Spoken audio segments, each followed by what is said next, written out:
the start of the fires and the mandatory evacuations were very hard on me and hard on many in our community, as we were forced to leave our homes and didn't know what they would be like when we returned.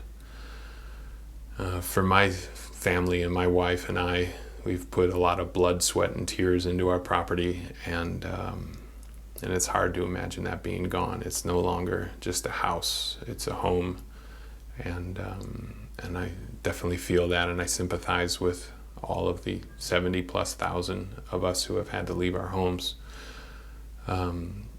This mindset and these questions of what do we do if our home is no longer here started a conversation. And thankfully I work for a company who listens to us and tries to help give us the answers that we're looking for.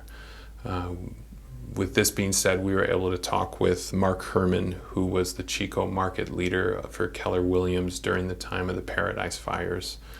The Paradise Fires happened about 2 years ago, and a whole community was destroyed by fire. 18,000 residences went up into flames. So we were able to talk with Mathew and say, well, what worked? How did you guys respond? What didn't work? What would you do differently? What are some key things that we need to focus on now as this conversation is happening live, as we're figuring out what to do next? The first thing Mathew said was make sure your insurance and your mortgage payments are up to date. Don't get behind on those. That's important.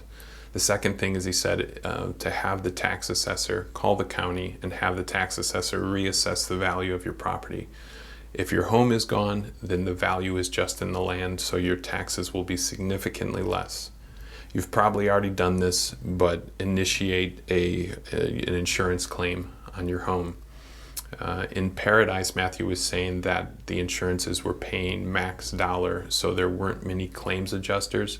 But know that you can have a third-party person having the conversation with the insurance companies. They're basically either a lawyer or a claims adjuster.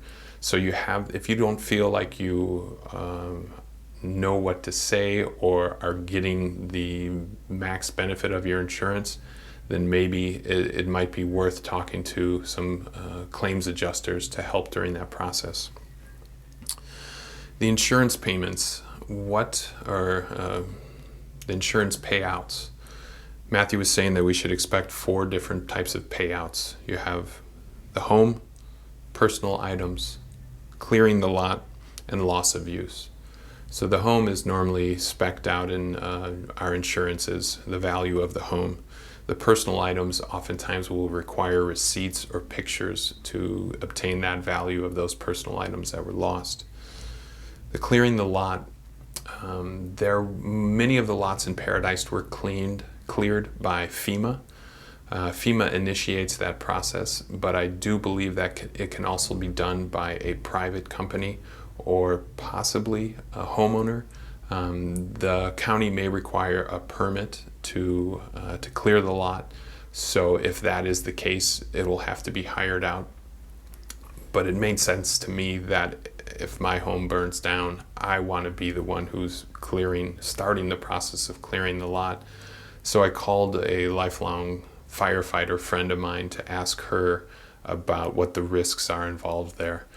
What she told me is that the greatest toxicity levels are when it's burning. So after the fire is done, the toxicity is significantly less than when it's burning. At the same time, she said you need to make sure that if you're going in there that you're wearing complete personal protection equipment, PPE, cover your eyes, cover your mouth, cover your nose, filter your air, cover your hands, wear a whole body personal protection suit. So this isn't something to be taken lightly when you're going into those regions and digging through the rubble.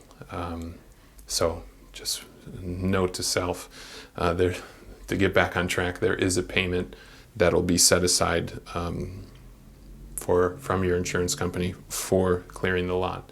The last part is loss of use. So if we're evacuated, we can't be on the property, so there will be a segment of the insurance claim that covers loss of use. Now, how long that lasts and what the max benefits are different from policy to policy, but obviously that's super important as we find short and medium term housing until we can move back to our properties.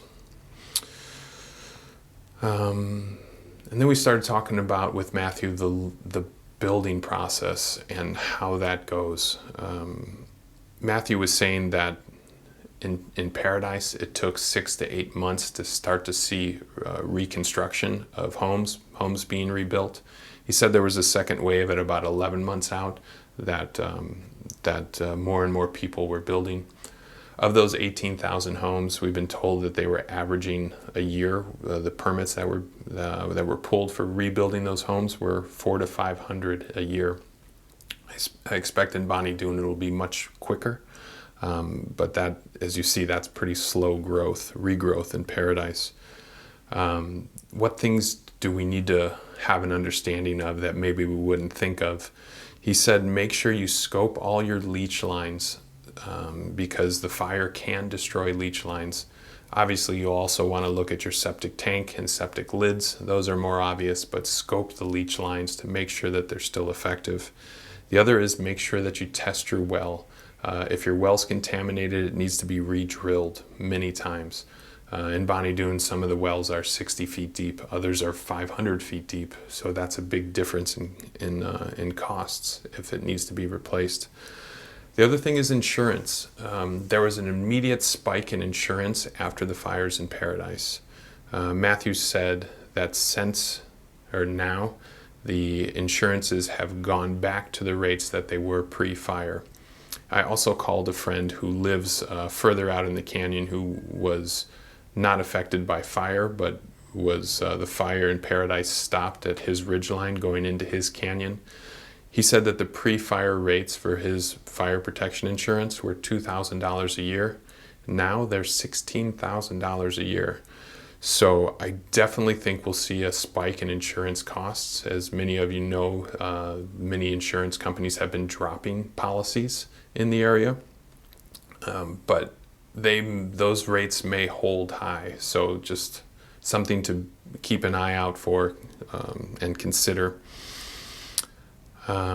Resources. We're starting to see this conversation already happening, which is awesome. FEMA has determined that the area is a disaster area, so there are claims that can be made for FEMA assistance.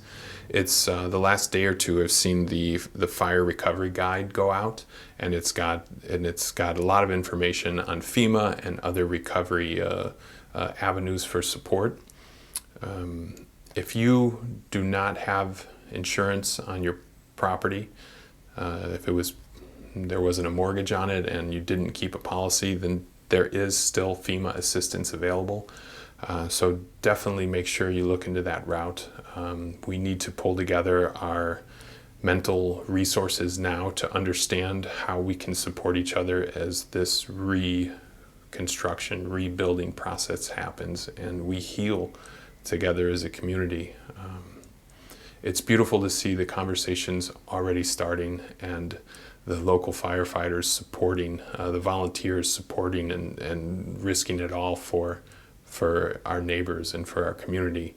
That is only going to grow and continue as we all figure out how to navigate this together.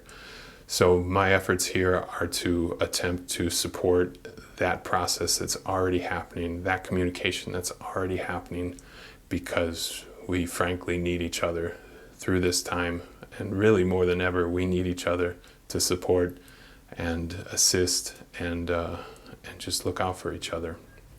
So please accept my humble video of trying to do what I can to support at this moment. I wish you all well. I wish you safety and comfort and family and togetherness. If there's anything I can do, I'm here. I care, and I want us to be well. So may we all return home soon. May we be safe. That's my prayer, and may we do this together. Thank you.